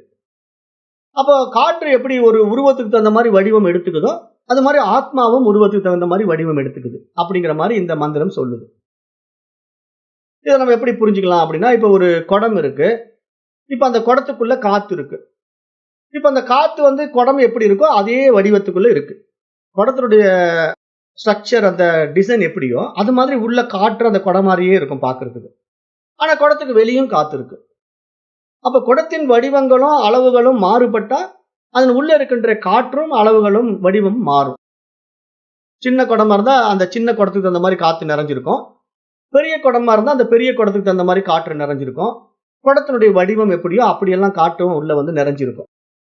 அப்போ ஒரு வடிவம் அப்படிங்கிறது அந்த புறத்திலே உண்டாக்கப்பட்ட அந்த குடத்தை காரணமா வைத்து இருக்குதுங்கிற மாதிரி இங்கே சாஸ்திரம் என்ன சொல்லுதுன்னா, ஆத்மா என்பதற்கும் காற்று மாதிரி உருவம் இல்ல, வடிவம் இல்ல. ஆனா அது உடல்களுக்குள்ள போய் அந்தந்த உடம்பு மாதிரி தெரியுது பார்க்கிறதுக்கு. ஒரு மனித உடம்புல இருக்கும்போது மனிதனா பார்க்கிறோம், மிருக உடம்புக்குள்ள இருந்து மிருகமா பார்க்கிறோம். அப்ப மிருகம் மாதிரி இருக்கிறதுனால ஆத்மா அதுக்குள்ள இருக்குது, மனிதனா இருக்கிறதுனால ஆத்மா இதுக்குள்ள இருக்குது. ஆனா ஆத்மாவுக்கு உண்மையிலேயே உருவம் இல்ல. ஆனா அந்த உருவத்தின் அடிப்படையில ஆத்மா அதுக்குள்ள இருக்குங்கிற மாதிரி நம்ம புரிஞ்சுக்கிறோம் இல்லையா? அது மாதிரி இங்க இந்த ஓமானத்துல சொல்றாரு. சொல்லி இந்த வடிவம் எல்லாம் வந்து அந்த உடல் சார்ந்து இருக்கு. அந்த வெளிய இருக்கிற ஓடை சார்ந்து இருக்கு. மண்பானையில செய்யப்பட்ட விதவிதமான பாத்திரங்கள் இருக்கு இல்லையா? டம்ளரு, சொம்பு, பானை, குடம் அப்படின்னு நம்ம என்ன மண்பானையில வெளிய ஓடுல அந்த மண் ஓடுல செஞ்சாலும், அதுக்குள்ள விதவிதமான காற்று நிரப்பப்பட்டிருந்தாலும், அந்த பானை உடையும் போது என்ன ஆகுது? அந்த உள்ள இருக்கிற காற்றும், வெளிய இருக்கிற காற்றும் ஒன்றாக கலந்து விடுது இல்லையா? அது மாதிரி இங்க உங்களுக்குள்ள ஒரு ஆத்மா, எனக்குள்ள ஒரு ஆத்மா இருக்கிற மாரி நம்ம நெனச்சுக்கிட்டு இருக்கிறோம். ஆனா உண்மையில உடம்பு உடையும் போது, இந்த உடம்பு அழியும் போது, அந்த ஆத்மா பொதுவா தான் இருக்கு. அது உள்ள வருவதும் இல்ல, போவதும் இல்ல. ஆனா உள்ள வந்ததாகவும், அது உள்ள வேலை செஞ்சுகிட்டு இருந்ததாகவும், நாம் தான் அப்படி யூகிச்சுக்கிறோம். எனக்குள்ள ஒரு ஆத்மா, உங்களுக்குள்ள ஒரு ஆத்மா அப்படின்ட்டு. இது வந்து புரிதலற்ற தன்மையில் நாம் அப்படி புரிந்து கொள்கிறோம் என்று அதை விளக்குகின்றார்கள். மகான்கள் வந்து அதை சுட்டிக்காட்டுவதற்காக இப்படி சில ஓமானங்களை எடுத்து நமக்கு புரிய வைக்கிறார்கள். அப்ப காற்றுக்கு எப்போ வந்து குடம் உடைந்து விட்டால் அந்த குடத்தினுடைய வடிவம் போய்விடுகிறதோ, அதுபோல ஆத்மாவுக்கு இங்கு இந்த உடல் போய்விட்டா அந்த உடலுக்கான வடிவம் போய்விடுகிறது என்ற ஒரு ஆழமான உண்மையை நம்ம இங்க பார்க்கிறோம். அப்போ ஆத்மா, அந்த எங்கும் நிறைந்த ஆத்மா ஒவ்வொரு உயிரினங்களுக்குள்ளும் அந்தந்த வடிவத்தை பெற்று விளங்குகிறது என்பது நம்ம எவ்வாறு புரிந்து கொள்ள வேண்டும் அப்படின்னு பார்த்தா, அந்த குடத்தினுடைய வடிவங்களுக்கு ஏற்ற மாதிரி காற்று எவ்வாறு நிரப்பப்பட்டிருக்கிறதோ, ஒரு பலூனுடைய வடிவத்துக்கு ஏற்ற மாதிரி காற்று எவ்வாறு நிரப்பப்பட்டிருக்கிறதோ, அது மாதிரி இப்ப பலூன் எல்லாம் நம்ம வாங்கி குழந்தைங்களுக்கு விளையாட கொடுக்கும்போது அந்த ஆட்டின் மாதிரி ஹார்ட் பொம்மை போட்ட ஒரு பலூன் இருக்கும், ஒரு குரங்கு பொம்மை போட்ட பலூன் இருக்கும். அதுல காத்து நிறைச்சு கொடுத்துருவாரு. ஆனா அந்த பொம்மை பார்க்கும்போது ஒரு குரங்கு மாதிரியே தெரியும், ஒரு ஹார்ட் மாதிரியே தெரியும், ஒரு பால் மாதிரி பலூன் இருக்கும். ஆனா உண்மையிலேயே அந்த பால், அந்த ஹார்ட் அப்படிங்கிற வடிவம் எல்லாம் அந்த பலூனுடைய உரையில தான் இருக்கே தவிர, உள்ள இருக்கிற காற்று வந்து அப்படி இல்ல. ஆனா அந்த வடிவத்துக்குள்ள இருக்கிறதுனால அப்படி இருக்குதுன்னு நம்ம நினைச்சுக்கிறோம். அந்த பலூன் வெடிச்சு போயிட்டா உள்ள இருக்கிற காத்து, வெளிய இருக்கிற காத்து எப்படி ஒன்றாக மாறி விடுகிறதோ, அதே ஒரு ஓமானத்தை தான் இப்படி நம்ம புரிஞ்சுக்கணும். இந்த உடம்புக்குள்ள இருக்கிற ஆத்மா வந்து ஒன்னா தான் இருக்குது. ஆனா உடம்பு வேற வேறையா இருக்கிறதுனால நம்ம அப்படி பாவிக்கிறோம் அப்படிங்கறத புரிய வைக்கிறாரு. இன்னும் ஒரு விஷயத்தை ஆழமா சொல்றோம். இப்ப வந்து ஆத்மாவுக்கு வடிவம் இல்ல இல்லையா? ஆத்மாவுக்கு வடிவம் இல்ல. ஆத்மாவுக்கு வந்து எந்த ஒரு விளக்கமும் சொல்லவே முடியாது. ஆத்மாவை நான் இப்படித்தான் அப்படித்தான் ஏதாவது சொல்ல முடியுமான்னா சொல்ல முடியாது. அப்ப எப்படிதாங்க ஆத்மாவை தெரிஞ்சுக்கிறது அப்படின்னா, இப்ப நம்ம உதாரணத்துக்கு இப்ப சர்க்கரை இருக்கு. இப்ப சர்க்கரையை வந்து நம்ம வந்து விதவிதமான மிட்டாய்கள் செய்றோம். சர்க்கரையை வைத்துக்கொண்டு அந்த காலத்துலலாம் கிராமத்துல நம்ம போய் கோயில் திருவிழாவுல கலந்துக்கிட்டோம்னா, கடை வீதியில வந்து பாத்தீங்கன்னா, விதவிதமான சர்க்கரை மிட்டாய்கள் செஞ்சு வச்சு விப்பாங்க. கோபுரம் மாதிரி, விநாயகர் மாதிரி, அப்படி நெறைய பொம்மைகள் நானே வாங்கி விளையாடிருக்கிறேன். குதிரை, யானை அப்படின்னெல்லாம் சர்க்கரையிலேயே மிட்டாய் ஊத்துவாங்க. அந்த டை செஞ்சு வச்சு, சர்க்கரைய ஊத்தி கலர் கலரா மஞ்ச கலர்ல, ரோஸ் கலர்ல, பச்சை கலர்ல எல்லாம் கலர் கலரா மிட்டாய்கள் வந்து விற்கப்படும். அந்த காலத்துல. இப்பதான் அதெல்லாம் இல்ல. இப்பல்லாம் மாடர்ன் ஆயிடுச்சு இல்லையா? எல்லாம் சாக்லேட்டா மாறி போச்சு. அன்றைக்கெல்லாம் அப்படித்தான் சாக்லேட் எல்லாம் நமக்கு கிடைக்கும். அப்ப அந்த மாதிரி ஒரு விஷயத்தை நம்ம இங்க எடுத்து ஒப்பீடு செய்ய சொல்றாரு. எப்படி செய்யறோம் அப்படின்னா, இப்ப சர்க்கரையினால் செய்யப்பட்ட மிட்டாய்களின் வடிவம் விதவிதமாக இருந்தாலும், அதில் எல்லாமே இருக்கின்ற வடிவங்கள் தான் மாறி மாறி இருக்கே தவிர, அதுல சுவை ஏதாவது மாறுமா? இப்ப நீங்க ஒரு யானை பொம்மையில இருக்கிற ஒரு மிட்டாய் வாங்குறீங்க. குதிரை பொம்மையில இருக்கிற ஒரு சர்க்கரை மிட்டாய் வாங்குறீங்க.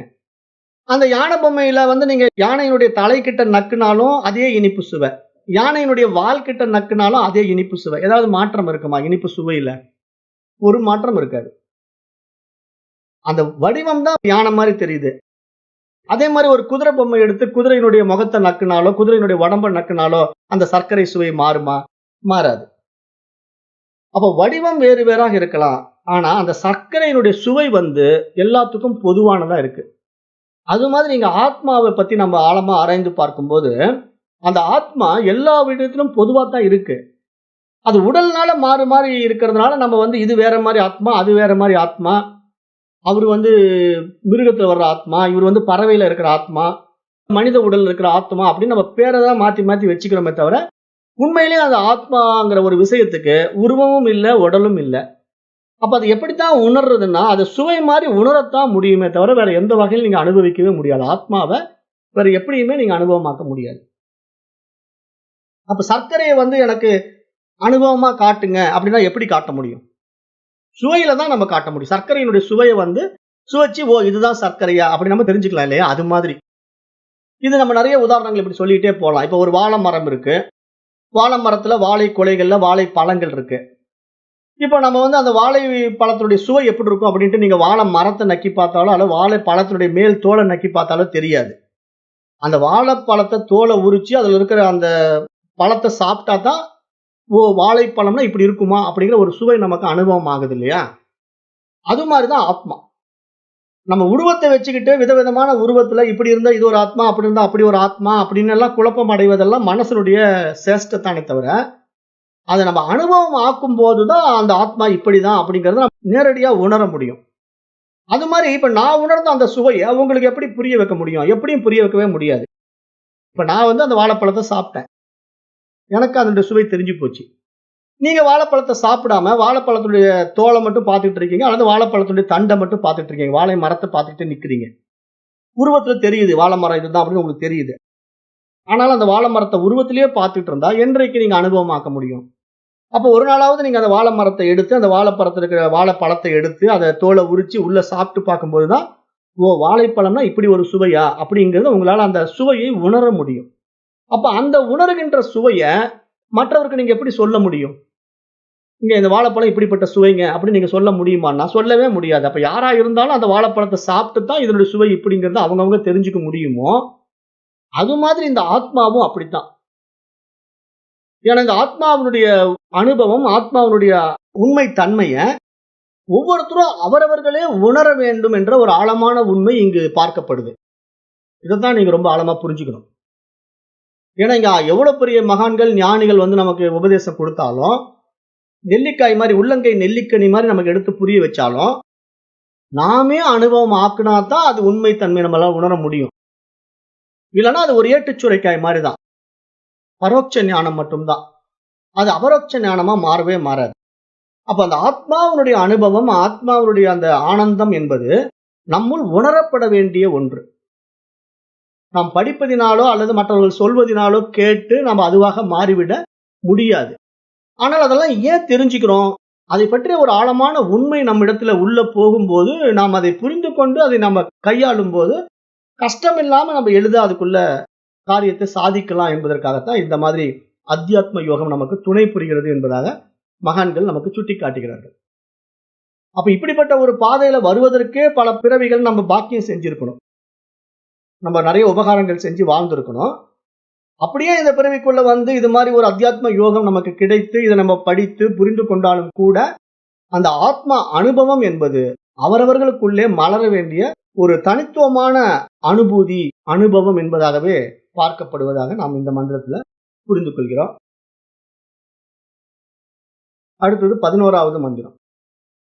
சூர்யோ யதா சர்வ லோகஸ்ய சச்சுஹு ந லிப்யதே சாக்ஷப் பாக்கிய தோசைஹி ஏகஸ்ததா சர்வ பூதாந்திராத்மா ந லிப்யதே லோகதுஹு கேன பாக்கியஹா. இந்த மந்திரம் என்ன சொல்லுது அப்படின்னா,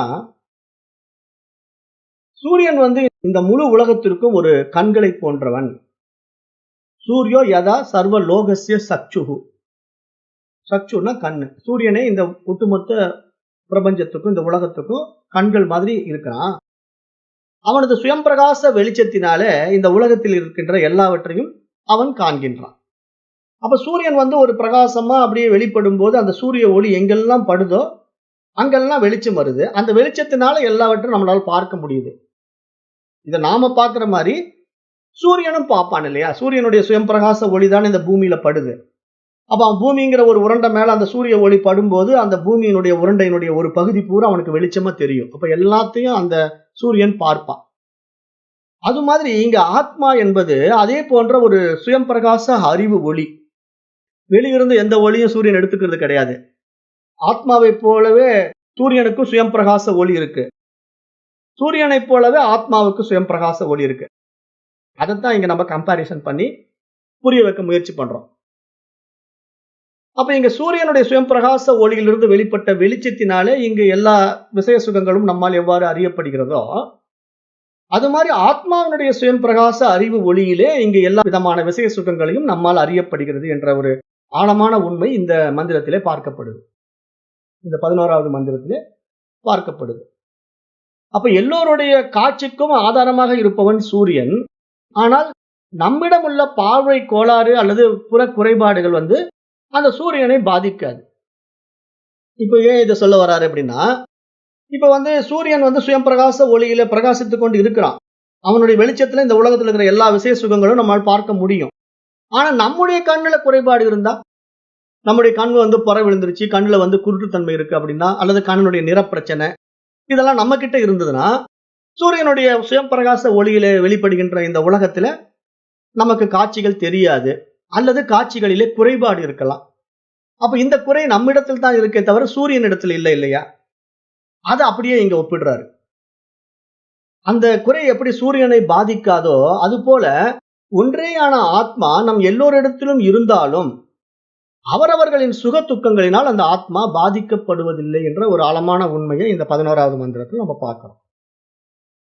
ஏன்னா நம்ம நிறைய பேர் நினைச்சுக்கலாம், இப்ப எனக்கு ஒரு கவலை, எனக்கு ஒரு கஷ்டம் அப்படின்னு வருதுன்னா அது ஆத்மாவை பாதிக்குங்களா அப்படின்னு கேட்டீங்கன்னா நிச்சயமாக பாதிக்காது.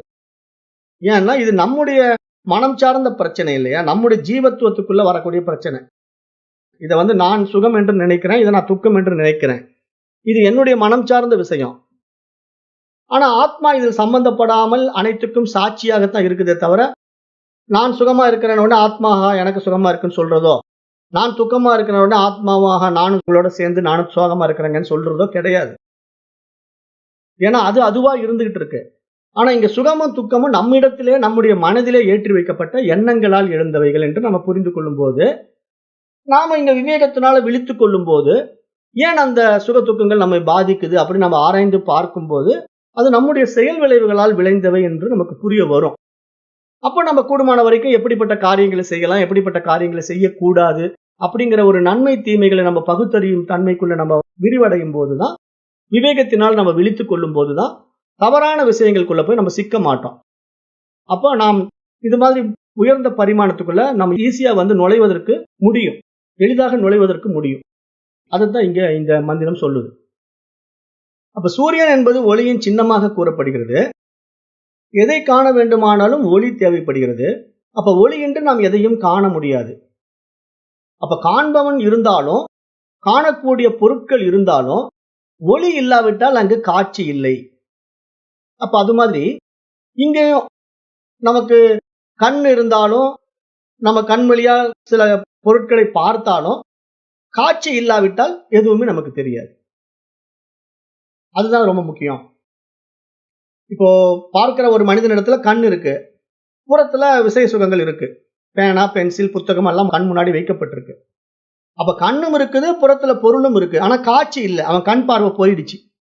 அப்ப கண் பார்வை போயிட்டா, காட்சி இல்லாத பொழுது அவனுக்கு எப்படி புறத்துல பேனா வச்சிருக்கிறது, பென்சில் வச்சிருக்கிறது தெரியாதோ, அல்லது இவனுடைய உடம்புக்குள்ள புலன், கண்ணுங்கிற ஒரு புலன் பார்ப்பதற்கு கண் மாதிரி தெரிந்தாலும் அங்க காட்சிங்கிற ஒரு சக்தி இல்லாவிட்டால் அதனால் பயனொன்றும் இல்லை இல்லையா? அதைத்தான் இங்க சொல்லுது. அப்ப இங்க உண்மையிலேயே இங்க சூரியனாகட்டும் அல்லது ஒரு மனிதனாகட்டும் எல்லாரிடத்திலும் இருந்து வெளிப்படுகின்ற அந்த அத்தனை ஆற்றல்களும் உண்மையில அந்தந்த உடலுக்கு உண்டானதே கிடையாது. அது ஆத்மாவின் அதிஷ்டானத்திலே தான் நிகழ்கின்றது என்ற ஒரு ஆழமான உண்மை இங்கு உணர்த்தப்படுது. அப்ப இங்க காட்சிங்கிற ஒரு விஷயம் ஆத்மா இருப்பதனால்தான் வெளிப்படும். இல்லைன்னா கண் இருக்கும். அதுதான் நான் உதாரணம்லாம் உங்களுக்கு சொல்லுவேன். எப்படி சொல்லுவேன்னா, ஒரு இறந்த பிணம் கிடக்கும், அந்த பிணத்துல கண் இருக்கும், நம்மள மாதிரியே கண் இருக்கும், கண்ணு திறந்துகிட்டே இருக்கும். இப்ப நாம எப்படி வெளியே இருக்கிற டிவி, பேனா, பென்சில் எல்லாத்தையும் பாக்குறோமோ அது மாதிரி அந்த பணமும் எல்லாத்தையும் பார்த்துக்கிட்டு தான் இருக்கும். கண்ணை திறந்துகிட்டு அந்த பணத்துல பார்வை இருக்கும். ஆனா காட்சி இல்லையே. காட்சிங்கிற ஒரு சக்தி இல்லாம போயிடுது இல்லையா? கண்ணும் இருக்குது, காணக்கூடிய பொருட்களும் இருக்கிறது. ஆனால் காட்சி என்ற ஒரு விஷயம் அதன் இடத்துல இல்லாமல் போய்விடுகிறது இல்லையா? அப்ப அந்த விஷயம் தான் இங்க ஆத்மாவா நம்ம பார்க்க வேண்டியதா இருக்கு. அப்ப அந்த சக்தி, அந்த ஆற்றல் ஆத்மாவுடைய ஆற்றல், ஆத்மாவுடைய சக்தி. அப்ப அது ஆத்மா இருந்தால்தான் அது வெளிப்படும். அப்ப அதுதான் இங்க ஆத்மா, அதுதான் ஆத்மாவுடைய தன்மை என்பதாகவே இந்த மந்திரம் நமக்கு சுட்டிக்காட்டுது. இந்த 11வது மந்திரம். மேலும் 12வது மந்திரம் என்ன சொல்லுதுன்னா, அந்த ஆத்மா இந்த மாதிரி போகின்ற உடல்களினால் உண்டாகின்ற மரணத்தினால் பாதிக்கப்படாது. காரணம் என்ன? இதெல்லாம் உடம்புக்கு தானே மரணம், ஆத்மாவுக்கு மரணம்ங்கிறது கிடையவே கிடையாது. அது எங்கும் எதிலும் வியாபித்து இருக்கிறது, அது எல்லை இல்லாமல் இருக்கிறது, அது உள்ளும் இருக்கிறது, புறமும் இருக்கிறது. அப்போ அந்த ஆத்மா நான் என்று தன்னுடைய உண்மையை உணர முடியுமானால் அதுதான் மிகப்பெரிய ஒரு விஷயம் என்பதாகவே இங்க பார்க்கப்படுது. அப்ப எப்படி இப்ப அந்த ஆத்மா தன்னை தான் என்று உணர முடியும் அப்படின்னு நீங்க பாத்தீங்கன்னா, அதுக்கு தான் ஆத்மா இந்த முயற்சியை மேற்கொள்ளுது அப்படின்னு நான் கடந்த பாடங்கள்லயே உங்களுக்கு சொல்லிட்டே இருப்பேன்.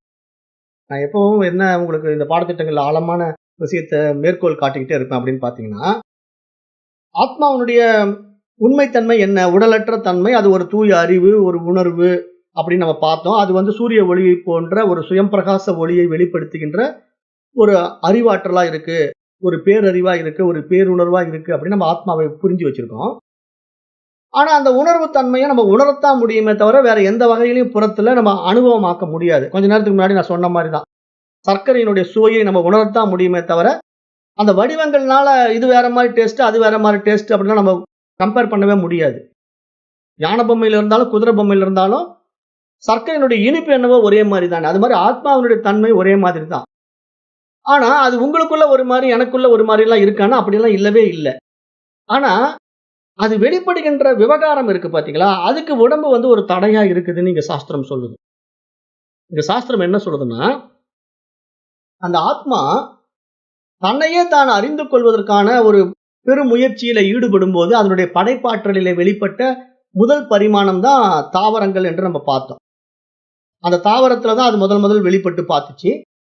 அப்போ அது வெளிப்படும் போது அதுக்கு அறிவு வளர்ச்சி இல்லை, வெறும் தொடு உணர்வு மட்டும் வெளிப்பட்டு பார்த்தது. அதனால கண்டுபிடிக்க முடியல, ஒரு அறிவுல அதனால புரிஞ்சிக்க முடியல. அப்புறம் ஈரறிவு, மூன்றறிவுன்னு அப்படியே படிப்படியா பரிமாண நிலையில மேல மனிதன் என்கின்ற நிலைக்கு வரும்போது 5 புலன்களோடு 6ஆம் அறிவாகிய நன்மை தீமைகளை பகுத்தறிவும் மனித தன்மைக்குள்ள மனம் என்ற ஒரு விஷயத்துக்குள்ள உயர்ந்ததுனால அது பகுத்தறியும் தன்மையில தன்னை யார் என்று உணர்ந்து கொள்ளக்கூடிய ஒரு நிலைக்கு விட்டது. அப்ப இதுதான் இங்க பெரிய விஷயமா பாக்குதுன்னு சாஸ்திரம் சொல்லுது. ஆத்மா நான் என்ற தன் உண்மையை உணர முடியுமானால் அதுதான் மிகப்பெரிய விஷயம் என்று இனிமேல் வர்ற மந்திரம் சொல்ல போகுது. அப்ப அது எப்படி சாத்தியமாகுங்க? ஆத்மா தன்னை உணர்றதுக்கு ஏதாவது வாய்ப்பு இருக்கான்னு கேட்டா இருக்குது. அது தவத்தாலும் ஆன்மீக சாதனைகளின் மூலமாகத்தான் சாத்தியமாகும். அந்த நிலை தான் அனுபூதி நிலை என்று மகான்கள் இங்கு நமக்கு சுட்டி காட்டுகிறார்கள். அப்ப இந்த 12வது மந்திரம் என்ன சொல்லுது அப்படின்னு நம்ம பார்த்தோம்னா, ஏகோ வசி சர்வ பூதாந்திராத்மா ஏக்கம் ரூபம் பகுதா யக கரோதி ததாத்மஸ்தம் ஏனு பஷ்யந்தி தீரா தேசாம் சுகம் சாஸ்வதம் நேத்தரேஷாம். இந்த மந்திரம், இந்த 12வது மந்திரம் ரொம்ப அருமையான ஒரு விஷயத்தை சொல்லுது. ஆத்மாவை பத்தி தான் பேசுது. ஏகோ வசி சர்வ பூதாந்திர ஆத்மா, ஒன்றேயானதும் அனைத்தையும் ஆள்வதும் எல்லோரிடத்திலும் இருப்பதும் இதயத்தில் உறைவதும் ஒன்றாகவே இருந்து கொண்டு பலவாறாக தோன்றுவதுமான அந்த ஆத்மாவை அனுபூதியில் அறியும் விவேகிகளுக்கே நிலைத்த இன்பம் உரித்தாகுகின்றது, மற்றவர்களுக்கு கிடையாது என்றதாக இந்த 12வது மந்திரம் ஒரு அருமையான விஷயத்தை உணர்த்துது. அப்ப இங்க ஆத்மாவுடைய பெருமையும் பேசப்படுது. அந்த ஆத்மாவினுடைய உணர்தல், அந்த அனுபூதி, அந்த அனுபவம் என்பது இங்க பேசப்படுது இந்த மந்திரத்துல. எப்படி சொல்லுது? ஒன்றே ஆனதும் அனைத்தையும் ஆள்வதும் எல்லோரிடத்திலே இருப்பதும் இதயத்தில் உறைவதும் ஒன்றாகவே இருந்து கொண்டு பலவாறாக தோன்றுவதுமான ஆத்மாவை அனுபூதியில் அறியும் விவேகிகளுக்கே நிலைத்த இன்பம் உரித்தாகின்றதுன்னு சொல்லுது. அப்ப இங்க அனுபூதிங்கிற ஒரு நிலையை நம்ம இங்க பார்க்க வேண்டியதா இருக்கு. ஆத்மாவுடைய அனுபூதிங்கிறது அந்த அனுபவம் என்று நம்ம பார்க்கிறோம். அனுபவங்கிறது நான் ஏற்கனவே விளக்கம் கொடுத்துட்டேன். ஆத்மாவுடைய அனுபவங்கிறது எப்படின்னா, ஒரு சர்க்கரையை சுவைப்பது போல, ஒரு வாழைப்பழத்தை சுவைத்து பார்ப்பது போல. ஆனா அது சுவைக்காம கற்பனையிலேயே இது இப்படி இருக்குமா அப்படி இருக்குமா நம்ம ஆயிரம் யோசனைகளை மனசுல எழுப்பிக்கிட்டு இருந்தாலும் அந்த வாழைப்பழம் நமக்கு அனுபவம் ஆகாது, அந்த சர்க்கரை நமக்கு அனுபவம் ஆகாது. அப்ப அந்த சர்க்கரையாக இருந்தாலும் வாழைப்பழமாக இருந்தாலும் அது பலரால் பலவிதமாக பேசப்பட்டாலும் அதை நாம எடுத்து நம்முடைய வாயில நம்முடைய நாக்குல வச்சு சுவைச்சு பார்க்கும் போதுதான், ஓ சர்க்கரைனா இப்படி ஒரு சுவை கொண்டது, வாழைப்பழம்னா அப்படி ஒரு சுவை கொண்டது அப்படிங்கறத நம்ம அனுபவத்துல உணர்றோம். ஆனா இந்த உணர்தலை மற்றவர்களுக்கு சொல்லி புரிய வைக்க முடியாது. இந்த சர்க்கரை இப்படிப்பட்ட டேஸ்ட்டுங்க அப்படின்னு நம்ம என்னதான் ஒருத்தருக்கு 1 மணி நேரம் 1.5 மணி நேரம் பேசினாலும் அவங்களால அந்த சர்க்கரை அனுபவமா உணர முடியுமான்னா முடியாது. அவங்களே அந்த சர்க்கரையை எடுத்து நக்கி பார்த்தா தான் அனுபவமா அந்த சர்க்கரையை உணர முடியும். அது மாதிரி இங்க ஆத்மாவும் அப்படித்தான். அப்ப அந்த ஆத்மாவை அனுபூதியில் அறிவது யாருக்கு சாத்தியம்? விவேகிகளுக்கு சாத்தியம். அதாவது விழித்துக் கொண்டவர்களுக்கு சாத்தியம். அப்ப இந்த இடத்துல தான் இங்க என்ன சொல்றதுன்னா, இறைவனுடைய சக்தியை நம்ம 2 விதமா பார்க்கிறோம். அதுதான் மாயை என்று நம்ம சொல்றோம். இங்க இறைவன் மட்டும்தான் இருக்கிறான். ஆனா அந்த இறைவனுடைய சக்தியானது எப்படி வெளிப்பட்டிருக்குன்னா, பிரபஞ்சமா இருக்கு அப்படின்னு நம்ம ஏற்கனவே பார்த்தோம். இந்த பிரபஞ்சம் என்பது கூட நாம நினைச்சிட்டு இருக்கிற மாதிரி உண்மை கிடையாது. இது மாறிக்கொண்டே இருக்குது. ஒரு ஆற்றல் வேறு ஒரு ஆற்றலாக மாறிக்கொண்டே இருக்கிறதுனால இது நிலையானது கிடையாது. அப்ப அதனாலதான் நம்ம உலகத்துல பார்க்கும்போது நேத்து இருந்தது இன்னைக்கு இல்ல, இன்னைக்கு இருக்கிறது நாளைக்கு இல்லாம போயிடுது. அப்ப இதெல்லாம் வந்து வந்து போகின்றவைகளாக இருக்குது. அப்ப வந்து வந்து போகின்றவைகளாக இருப்பது எப்படி ஆத்மாவா இருக்க முடியும்? நிச்சயமா இருக்க முடியாது. அப்ப இதெல்லாம் என்ன அப்படின்னு பார்த்தா ஆத்மாவினுடைய ஆற்றல் என்றதை நம்ம பார்க்க முடியுது. அதுதான் இந்த பஞ்சபூதங்களும். அப்ப இந்த பஞ்சபூதங்களும் பலவிதமான பரிணாமத்துக்குள்ள போகுது, பலவிதமான மாறுபாடுகளுக்கு உட்படுது. அதனால விதவிதமான வடிவங்கள் இங்க உண்டாகுது. அந்த வடிவங்களும் என்ன ஆகுது? நாளாவட்டத்துல இருந்து மறைந்தும் போகிறது. அப்ப இந்த மாற்றங்களை இங்க சாஸ்திரம் மாயை என்று பார்க்குது. வேத சாஸ்திரம் இத மாயை என்பதாகத்தான் பார்க்குது. அப்ப இந்த மாயைக்குள்ள 2 விஷயங்கள் இருக்கு அப்படின்னு நம்ம வேதாந்தம் படிக்கும்போது பார்த்தோம். ஆவரணம், விக்ஷேபம் அப்படின்ற 2 விஷயங்கள் இருக்கு. இந்த 2 பண்புகளை பற்றி நம்முடைய சாஸ்திரம் ரொம்ப ஆழமா பேசுது. அது என்னங்க ஆவரணம், விக்ஷேபம் அப்படின்னா, ஒரு சக்தி இருப்பதை மறைக்கிறது. இன்னொரு சக்தி இல்லாதது இருப்பதாக காட்டுகிறது. அதுதான் ஆவரணம், விக்ஷேபம். இப்ப ஆவரணம் அப்படின்னா மறைக்கும் சக்தி. விக்ஷேபம் என்றால் தோன்றும் சக்தி. இந்த 2 சக்தி என்ன பண்ணுதுன்னா இந்த பிரபஞ்சத்துல ஒரு சக்தி இருக்கிறத மறைச்சு காட்டுது. அது என்ன? இருக்கிறத எது மறைக்குது? உண்மையிலேயே பிரம்மம் இருப்பதை அந்த சக்தி மறைக்குது. ஆவரணம்ங்கிற சக்தி அறிவு மட்டும் தான் இருக்குது. அந்த அறிவை மறைச்சு காட்டுது. இன்னொரு சக்தி என்ன பண்ணுது? இல்லாததை இருப்பதாக காட்டுகிறது. அப்ப இங்க உலகம் என்பது உண்மையில் இல்ல. ஆனா இந்த உலகம் நமக்கு இருப்பதாக காட்டுது. பாத்தீங்களா? இங்கதான் நம்ம சிக்கிக்கிட்டு இருக்கிறோம். இதுதான் மாயா. மாயை அப்படிங்கிற ஒரு விஷயத்துக்கான விளக்கமே இங்க இந்த 2 விஷயத்துக்குள்ள அடங்குது. ஆவரணம், விக்ஷேபம். அந்த விஷயம் 2 எப்படி புரிஞ்சுக்கணும்? இருப்பதை மறைக்கின்ற சக்தி ஒன்று, இல்லாததை இருப்பதாக காட்டுவது இன்னொரு சக்தி.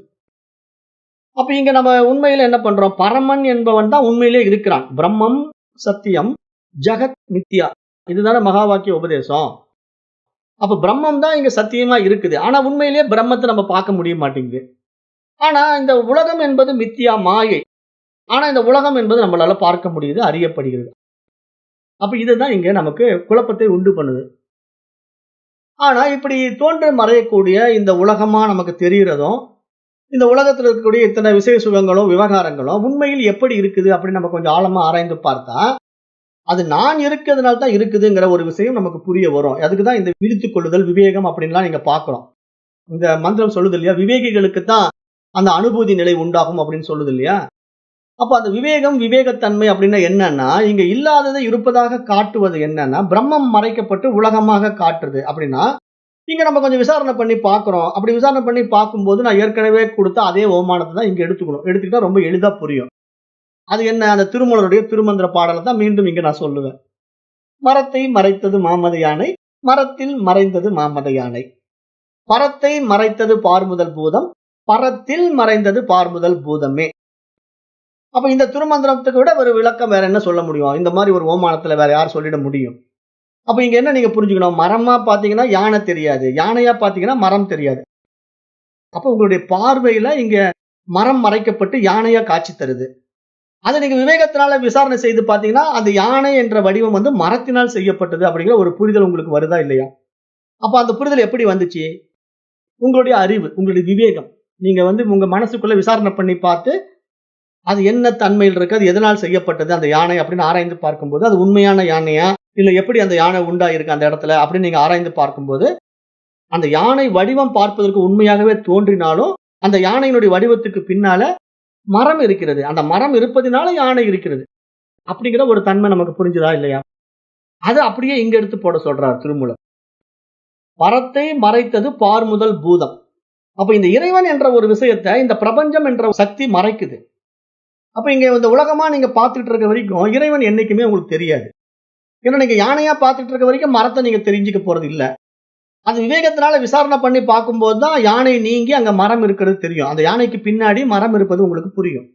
இல்லைன்னா யானை பொம்மையை பார்த்துக்கிட்டே யானை இருக்கு யானை இருக்குன்னு சொல்லிட்டு இருப்பீங்க. அது மாதிரி இங்க இந்த உலகத்தை பார்த்துக்கிட்டே உலகம் இருக்கு உலகம் இருக்குன்னு சொல்லிட்டு இருக்கீங்க. அப்ப விவேகத்தினால நீங்க விசாரணை பண்ணி விழித்துக் கொண்டு பார்த்தீங்கன்னா இந்த உலகத்துக்கு பின்னால அந்த ஆத்மா இருக்கு, அந்த பரமன் இருக்கின்றான். அந்த பரத்தை மறைத்தது பார்முதல் பூதமே. இந்த பஞ்ச பூதங்களும் என்ன பண்ணுதுன்னா அந்த பரமனை மறைத்து கொண்டிருக்கிறது. அப்ப நம்ம இங்க விவேகத்தினால விழித்துக் கொண்டு விசாரணை செய்து பார்த்தா அந்த பரமன் இருப்பதினால இந்த உலகம் இருக்கிறது. அந்த பரமன் இல்லைன்னா இந்த உலகம் இல்லை. அந்த மரம் இருப்பதினால யானை இருக்கிறது. அந்த மரம் இல்லைன்னா யானை இல்லை. அப்ப இந்த ஆழமான உண்மை நாம விசாரணையில விழித்துக் கொண்டு பார்த்தோம் அப்படின்னா நமக்கு எல்லாம் புரிய வந்துடும். இங்க நான் மட்டும்தான் இருக்கிறேன், நான் இருப்பதினால்தான் இங்க எல்லாமே இருக்கிறது. அப்போ அந்த ஆத்மா நானே, அதுவே நீ. ஏன்னா இங்க யமதர்மராஜன் என்ன சொல்லிட்டு இருக்காரு இந்த தியான பகுதியில அவர் பேசுற மெயின் சாப்டர் என்னன்னா தத்துவமசி, அதுவே நீ, நீ அதுவாகவே இருக்கின்றாய் அப்படிங்கிற மகா வாக்கிய உபதேசத்தை தான் இங்க மேற்கோளிட்டு கிளாஸ் எடுத்துட்டு இருக்காரு. இப்போ நம்ம இந்த பாடத்திட்டத்துல இப்போ இந்த பகுதியில அந்த அதுவே நீங்கிற விசாரத்துல நம்ம விழித்து கொண்டு பார்த்தோம்னா இங்க நான் இருப்பதனால்தான் இந்த பிரபஞ்சம் இருக்கிறது, என்னால் தான் இந்த பிரபஞ்சம் விரியுது. அப்ப இங்க படைக்கப்பட்டவைகளும் என்னுடைய ஆதாரத்திலே இருக்கிறது, என்னுடைய சுய அறிவில் ஏற்றி வைக்கப்பட்டிருக்கிறது. அப்ப என்னுடைய அறிவு இருக்கிறதுனால இந்த உலகம் விரியுது, இல்லைன்னா இந்த உலகம் இருக்காது. அது நம்ம அனுபவத்திலையும் பார்க்கிறோம். தூங்கும்போது காணாம போயிடுது, ஆழ்ந்த உறக்கத்துல இல்லவே இல்லை, கனவுல வேற ஒரு உலகத்தை படைச்சுக்கிறோம். இது மாதிரி நிறைய ஓமானங்களை சொல்லி நம்ம இதை புரிய வைத்து விட்டோம்.